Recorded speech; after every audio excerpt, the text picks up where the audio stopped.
आचार्य श्री विद्यानंद मुनिराज से हमें जो मार्गदर्शन मिलता है वो इन 9 संकल्पों को और मजबूती देते हैं।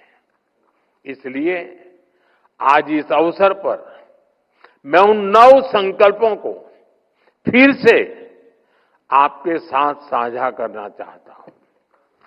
पहला संकल्प पानी बचाने का है। एक एक बूंद पानी की कीमत समझनी है। ये हमारी जिम्मेदारी भी है और धरती मां के प्रति फर्ज भी।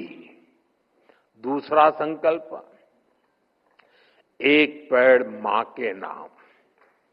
हर कोई अपनी मां के नाम एक पेड़ लगाए, उसे वैसे ही सींचे जैसे मां हमें सींचती रही है। हर पेड़ मां का आशीर्वाद बने। तीसरा संकल्प स्वच्छता का। साफ सफाई सिर्फ दिखावे के लिए नहीं, ये भारत की अहिंसा है। हर गली, हर मोहल्ला, हर शहर स्वच्छ हो। हर किसी को इस काम में जुटना है। चौथा संकल्प वोकल फॉर लोकल। जिस चीज में किसी भी भारतीय का पसीना हो, जिसमें हिंदुस्तान की मिट्टी की खुशबू हो, वही खरीदनी है। और आप में से ज्यादातर लोग व्यापार कारोबार में रहते हैं।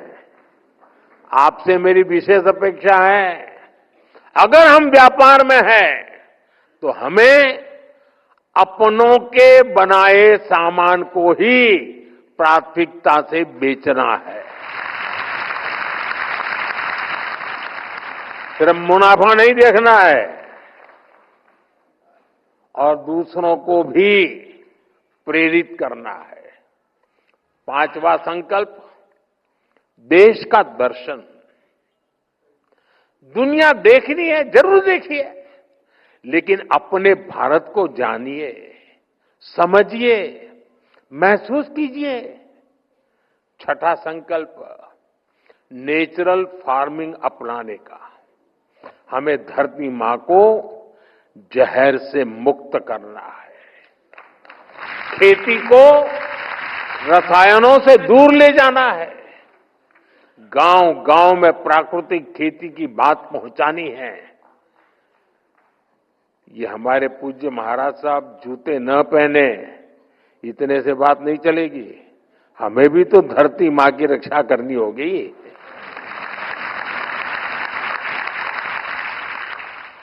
सातवां संकल्प हेल्दी लाइफस्टाइल का। जो खाएं सोचकर खाएं।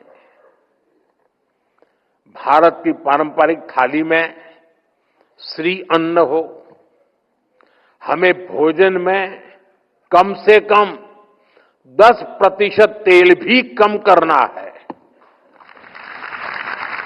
इससे मोटापा भी जाएगा और जीवन में ऊर्जा भी आएगी। आठवां संकल्प योग और खेल का है।